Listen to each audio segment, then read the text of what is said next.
Max TV ప్రేక్షకులకు నమస్కారం. నా పేరు డాక్టర్ రామ్ గోపాల్. నేను మగవాళ్ళకు సంబంధించినటువంటి వ్యాధులకు ట్రీట్మెంట్ ఇస్తాను.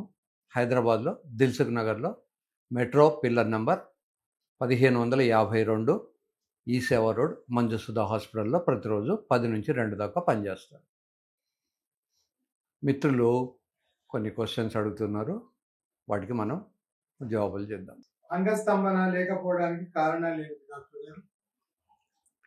అంగస్తంభన లేకపోవడానికి కారణం, మొదటి కారణం ఏమిటంటే స్వస్థత, ఆరోగ్యం లేకుండా ఉండడం. రెండవ కారణము డయాబెటీస్, మూడవ కారణం స్మోకింగ్, నాలుగో కారణము ఆ అమ్మాయి మీద ఇంట్రెస్ట్ లేకపోవడం. ఒక్కోసారి నాకు పేషెంట్ వచ్చి చెప్తారు, సార్ నేను ఫలానా అమ్మాయితో బాగానే ఉన్నాను, ఇంకో అమ్మాయి దగ్గరికి వెళ్ళినప్పుడు నాకు నా అంగం నాకు సహకరించట్లేదు అని.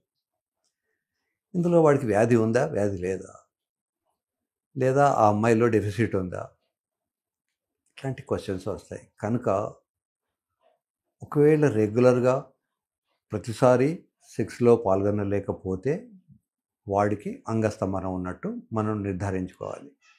లేదా నాకు ఒక వ్యక్తితో బాగానే ఉంది, ఇంకో వ్యక్తితో చేసినప్పుడు ప్రాబ్లం వస్తుంది అన్నప్పుడు అది సిచ్యువేషనల్. సో దానికి కొద్దిపాటి కౌన్సిలింగ్ ఇస్తే సరిపోతుంది. ఈ డయాబెటీస్ అనే వ్యాధి చాలా విచిత్రమైంది. డయాబెటీస్ ఉంటే ఒక 100 వ్యాధులు ఉన్నట్టు. డయాబెటీస్ ఉందా లేదా, కంట్రోల్లో ఉందా లేదా అనేది మనకు బ్లడ్ టెస్ట్ చేయడం వల్ల తెలుస్తుంది. చాలామంది పేషెంట్లు నాతో ఒక్కొక్కసారి ఆర్గ్యూ చేస్తుంటారు, నా షుగర్ ఎప్పుడు కంట్రోల్లోనే ఉంది, మీరేమో షుగర్ వల్ల నాకు ఈ ప్రాబ్లం వచ్చింది అంటారు. షుగర్ కంట్రోల్లో ఉన్నా కొంత డ్యామేజ్ లోపల జరుగుతుంది. ఈ డ్యామేజ్ ఎక్కడ ఉంటుందంటే జనరలైజ్డ్ వాస్కులైటిస్, శరీరంలో ఉన్నటువంటి రక్తనాళాలు అన్నీ కూడా డ్యామేజ్ అవుతుంటాయి. ఈ డయాబెటీస్ వల్ల కంటికి వెళ్ళే రక్తనాళాలు డ్యామేజ్ అయితే దాన్ని డయాబెటిక్ రెటినోపతి అంటాం. అదే కిడ్నీకి వెళ్ళే రక్తనాళాలు డ్యామేజ్ అయినప్పుడు డయాబెటిక్ నెఫ్రోపతి అంటారు. అలాగే నరాలకు వెళ్ళే రక్తనాళాలు డ్యామేజ్ అయినప్పుడు డయాబెటిక్ న్యూరోపతి అంటారు.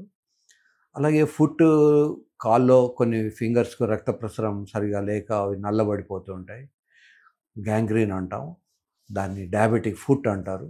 ఇలా ఒక డయాబెటీస్ ఉంటే ఒక 100 వ్యాధులు ఉన్నట్టే. శరీరంలో అంగానికి సప్లై చేసే రక్తనాళం కనుక డ్యామేజ్ అయితే దాన్నే డయాబెటిక్ అనకుండా ఎరెక్టైల్ డిస్ఫంక్షన్ అంటారు. అంతేగాని రెండవది స్మోకింగ్. నేను ఉస్మానియా మెడికల్ కాలేజ్లో చదువుకున్నప్పుడు వార్డులో ఒక పేషెంట్ ఉండేవాడు. వాడు స్మోకింగ్ చేస్తే వాడికి కాళ్ళ వేళ్ళు కట్ చేశారు, తర్వాత చేతుల వేళ్ళు కూడా కట్ అయిపోయినవి. అయినా కూడా వాడు బీడి తాగేవాడు. ఈ స్మోకింగ్ వల్లనే ఈ ప్రాబ్లమ్స్ వచ్చినాయి. మేము అడిగేవాళ్ళం, బాబు ఎందుకు ఇలా చేస్తున్నావు? సార్ అలవాటు అయిపోయింది, మరి నీకు ఇప్పుడు చేతులు కాళ్ళు రెండులో ఫింగర్స్ లేవు కదా, ఎలా అంటే పక్కకున్న వాళ్ళు ఏమైనా రిక్వెస్ట్ చేస్తే వాళ్ళే తీసుకొచ్చి బీడి నోట్లో పెట్టి అగ్గిపూడలో కూడా గీసి పెడతారు. So I will enjoy that thing. వీటిని టీఏఓ అంటారు. సో ఇలా స్మోకింగ్ వల్ల చాలా మందికి మీరు వినుంటారు, పేపర్లలో చదివి ఉంటారు, హార్ట్ అటాక్ కూడా స్మోకర్స్కి ఎక్కువ మందికి వస్తూ ఉంటుంది. Smoking, diabetes, lack of exercise, obesity, శరీరంలో ఫ్యాట్స్ ఎక్కువ ఉండడం, ఇవన్నీ కూడా హార్ట్కి ఎంత మంచివి కాదో శృంగారానికి కూడా అవన్నీ అంత మంచివి కాదు. సుఖ వ్యాధులు ఎన్ని రకాలు, వాటిని గుర్తించడం? ఈ సుఖ వ్యాధులు సుఖంగా ఉండవు. అవి సుఖం కోసం వెళ్ళినప్పుడు తగిలే వ్యాధుల్ని సుఖ వ్యాధులు అంటారు. నిజానికి అవి దుఃఖ వ్యాధులే. ఈ చాలా రకాలు ఉంటాయి. ఇందులో బ్రాడ్గా మనం viral infections, bacterial infections, fungal infections, allergic వ్యాధులు ఇలా డివైడ్ చేసుకుంటాం.